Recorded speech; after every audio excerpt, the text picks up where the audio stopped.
Well, hi everybody. Good morning, good afternoon, good evening, whatever time zone you're in that you're watching me from. I want to say buongiorno or ciao, as I've just returned from being in Italy for over 3 weeks, part of which I was with some university friends as we traveled from Venice all the way down to Sorrento, stopping in Rome, stopping in Florence. Oh God, it was fantastic. And then the second half of my trip was spending time with my nephew in Milan and my sister-in-law, who is also visiting him and will be there through till Christmas. So it was just incredible. And eat gelato every day, and every place I went, I ate gelato, and it was just heavenly. So now I'm back into my routine. I have a show this weekend, and so I'm in a bit of a, not in a bit of a scramble, it's a planned scramble to do a bunch of firings before the show on Sunday. So on Monday I did a bisque fire, and I also glazed the pieces that I had done prior to my trip. And then yesterday, 2 days ago on Wednesday, I also did some glazing and whatever, and I fired. I did a glaze fire. I'm sorry, I'm so tongue twisted because just so much has happened over the last few days. Anyway, I'm wearing my gloves.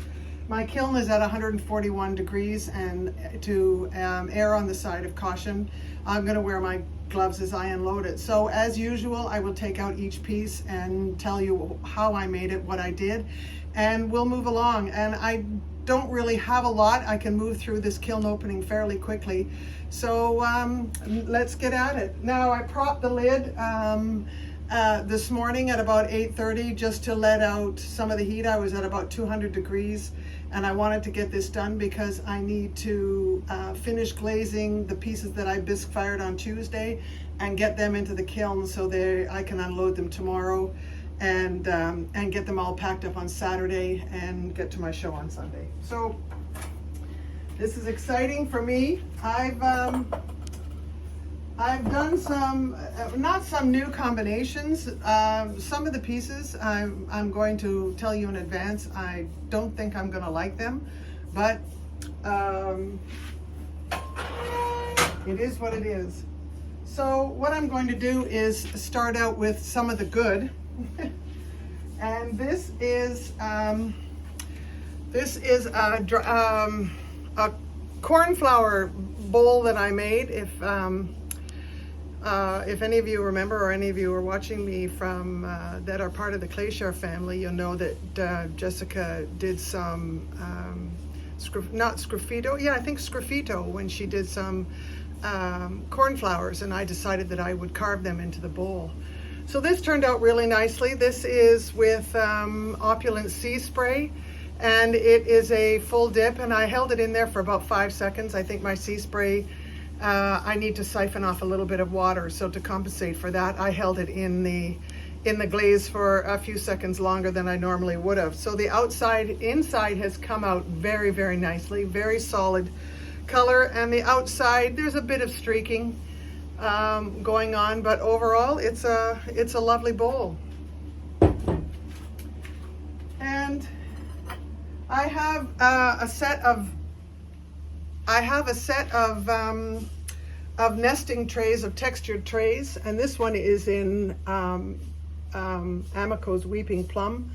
And as you probably know, that celadons really do well with texture.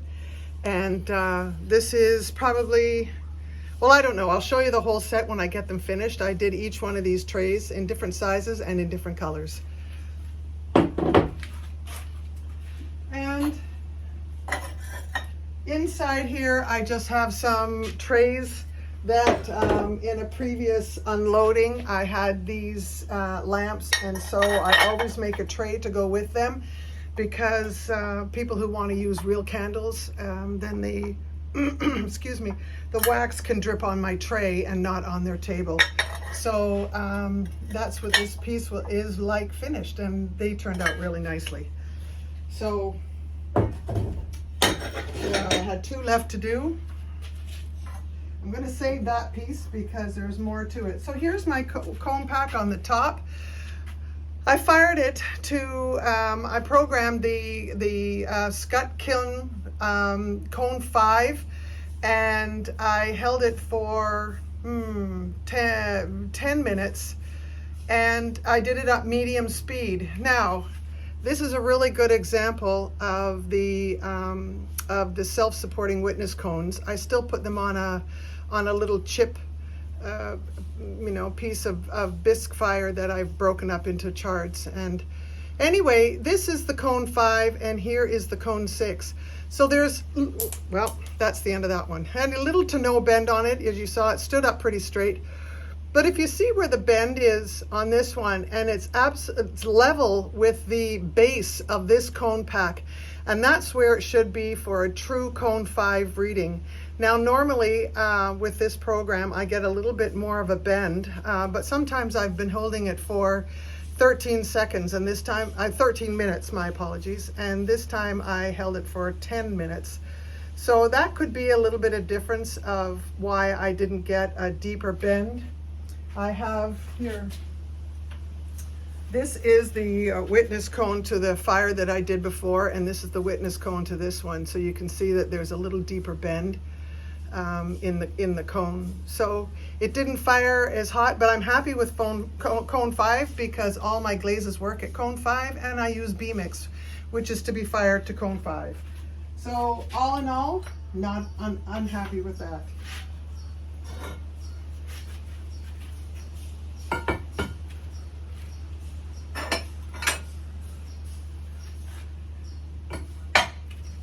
Okay, so this is another textured tray, and this is in Amaco's lavender. Now, prior to loading my kiln, I dropped a piece. Actually, it's a mate to the bowl that's sitting here on the side, which I'll show you in a second. I made 4 of the bowls, and I dropped one, and it shattered, but it hit this tray, and I had a feeling it might have rubbed off some of the glaze. So you can see what in my family we would call 2 little holidays, 2 little bare spots. So what I might end up doing if I have room in this firing that I'm going to do tonight and tomorrow, well, I'll load the kiln tonight, is I'm just going to do a little dollop of lavender in there and refire it and see if I can salvage that piece, because it's going to go with this one, and there's 2 more pieces. So this is lavender celadon, Amaco's lavender celadon. And this is a 3rd piece, and this is, I believe, aqua, again, textured, and this is using Jessica Putnam Phillips's Monstera rolling pin, and it leaves a really great impression into clay. I just roll it out and then I make the form. So that's it for this, and I have 1 more in that set to go. And I made a bunch of saucers just because I really like them in my kitchen. They become really handy if I want to have some grapes, or want to have some nuts, or just need something, maybe to put some garlic or onions or something in. But they're great little useful saucers. They're about 4.5 inches wide, and then I did a little bit using an MKM rolling tool. I did a little impression on the inside, and these glazes are Opulence eggshell and sea spray, and so of course one is kind of like the opposite of the other, 1/3 2/3 and 1/3 2/3. So I really like these, and I hope somebody else likes them too.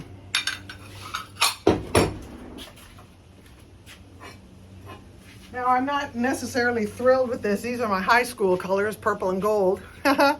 But these are, again, I rolled the texture into the side. I just rolled a flat, or through a flat disc on my wheel, and then I ran a roller along there to create the imprint, or create that design. And then I took my wooden rib and underneath the disc, and then I just kind of slid it under and then rolled it up to create the rim. Don't know if that makes sense, but I do actually have a video on making them. So this is marigold and lavender.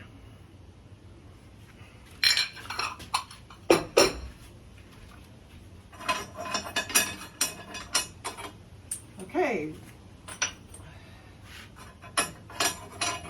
Excuse the back of my head, but there's no other way to do this as I take off. Now what I usually do before I lift up my shelf is I just give it a little bit of a wiggle to make sure that the posts have released and that I don't accidentally pick one up on the underside and then it drops off into my bowls.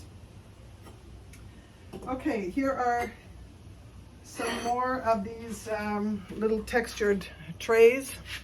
I had a bunch of them. I think I had 9 in total. So this has got, again, the MKM roller to make it. And then this one is a different pattern. These are both with Opulence sea spray. And what I do is I just do I did about a 5-second dip. Normally you don't have to hold it in there for that long, but as I said, because I think my glaze is running a bit thin, I held it in there for a little bit longer than normal. And then this is Jess's Chun Blue, which is available from Clayscapes Pottery. And again, it's got that same little flower pattern. And then this is a similar one. So this I'll sell as a pair. And I just love the blue. I love it's a translucent in parts, and I just love this. It's one of my favorite glazes to use. And here's a lavender one. Actually, it came out better than I thought. Lavender is not necessarily a popular color in Jamaica, but you can really see the texture of the rolling pin that I used. And not rolling pin, just the roller that I used. It's really nice. And this is using the 391 clay. I'm not a big fan of it anymore. I thought I was really going to be, and I was really excited to be using dark clay, but in future I'll choose a different one. I'm not happy with 391. I don't like the way my glazes react on it. And anyway, this is just Chun Blue on it. And anyway, that's it went on really thick, but the glaze itself is very thick. And there's the back side of it, and it will sit, and it is this is about 10 inches wide and 4.5 inches tall, to give you an idea of how big it is. But this is a design that I've known for. I call it my leaf bowl.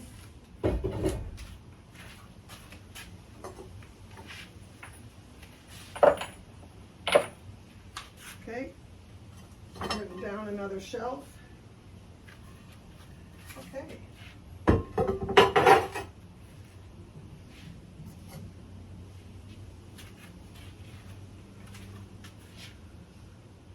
So this is, let me tell you what this is. This is my Dragonfly bowl. Okay. So what I did was, I'm actually not disappointed in how this turned out. Again, it's using my 391 clay that comes out very black. Let me put my name upside right. That's my signature that I put on the bottom. My name, Sally, Jamaica, and then the year I made it, 22. Okay, so I did a full dip of this in eggshell. And then what I did, I did a full dip in sea spray, which is the same color as this. And I did a full dip in that. And then I did 2 times tourmaline on the inside only. And then I meant to use seaweed, and I accidentally picked up textured turquoise, and I did it about 2 inches on the rim. But it's really hard. You can't differentiate the different colors. They really moved and blended all together in one. So I'm not disappointed with this bowl. Actually, it turned out really well. As I said, I struggle with this clay, and it has, even though it's darker than if I had used B-Mix, it turned out okay. So here's the fourth one of these textured trays, and this is with Amaco Sky. And this was a dip, and I held in there for about 2 seconds. So, to give you an idea, here's the nesting set. And so it's Sky, Aqua, Weeping Plum, and Lavender. And they turned out really, really well. And like I said, I think I'm going to refire the lavender one to get rid of those 2 little white spots, and I should be able to sell that as a set. Okay, so again, using my 391 clay, and you can see some stress cracks on the bottom, which I've seen before using this clay, but on the inside there's no crack at all. So I'm fairly certain that this will continue to be vitrified and won't leak. But anyway, what did I do? When I made it, I took some B-mix slip and I put it on the inside of this, just on the inside only, not the outside. And then what I ended up doing was doing a, let me look. Sorry, I have my notes here. Dip outside with eggshell, and then on the inside, no, that's not correct. Salad bowl, sorry. A full dip in eggshell, and then I turned it upside down and I did antique iron, which is also a glaze by Opulence, and I only took it to here. Like when I say it couldn't have even been 1 inch, and look at all the run I got. It almost ran the full length of the outside of the pot. And you can see on the inside, again, it had a little bit less on the inside, so I probably did about a 1 inch dip on the in the antique iron glaze. So and I know this combination runs a lot, so I have to be very, very careful. So this is 4/8. This again is 9 inches by probably 3 inches, so it would make a great salad bowl. And then I intended on having 4 of the smaller bowls. And like I said, I broke one. So I'm gonna have to haul out that clay again and make the 4th one. But these are the little individual serving salad bowls. So full dip in eggshell, and then the rim only I did in antique iron. And you can see where it ran on the inside. And you got a full run on the outside. So that I only have 3 of, and here's the 3rd one here. Okay, now we're down to the last layer. So, like I said, this one's going to be a quick one.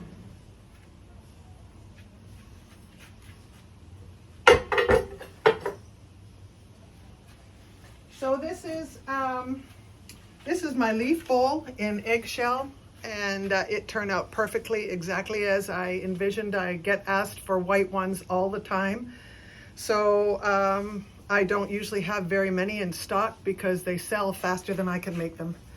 And anyway, so there you go. This is Opulence eggshell, and you can see the beautiful translucence or shine. Sorry, it's just really hot and I keep wiping my face. It's really hot in this room. So bear with me, just a couple of more pieces to show you. Alrighty, so these are just some little small bowls. They're 4 inches wide by probably 2.5 inches, maybe almost 3 inches deep. And what I did was I dipped all of them. I held them like that, and then I dipped all of them into eggshell on the outside, and then each one I did a different inside. So this one looks like it's aqua. I did them all with celadons. So that is aqua, and this is sky again, and I have 5 of them. So aqua and sky. And this one warped, so maybe it's not such a bad thing. It did warp on me, and this is lavender. So I don't really think this one is going to sell, and I might not even take it. I'll keep it at home and beat eggs in it or something. And then the last two are Weeping Plum and Marigold. And again, Jamaicans aren't really a fan of yellow, but I really like the yellow. I like Marigold. It's a pretty glaze. So there you go. So these again dipped on the outside in eggshell, and the inside, each one is different. So that's it. My kiln is unloaded. So for those of you that are used to really long videos from me, you're not going to get it this time. Anyway, I'm off to go and glaze the pieces that I bisque fired on Tuesday and get them into the kiln tonight and fire tomorrow. So I will do another video on Saturday morning and hopefully upload it sometime Saturday afternoon and show you the pieces that I have in the works. And so there you go. Thank you all very much for watching. If you enjoyed this video, please hit the like button. If you'd like to subscribe to my channel, I do a lot of kiln unloadings, not really too much on making, but I think I'm going to do that, a little bit more of that in the new year, and show you how I make all these lovely pieces. So with that, I bid you adieu, arrivederci, ciao to people who know me, and it's nice to be home in Jamaica in the nice weather. And again, I'm looking forward to my show on Sunday. So let's hope everything goes well and the weather holds up. And that's it. So thank you all very much for watching. And I look forward to seeing you next time. Bye-bye.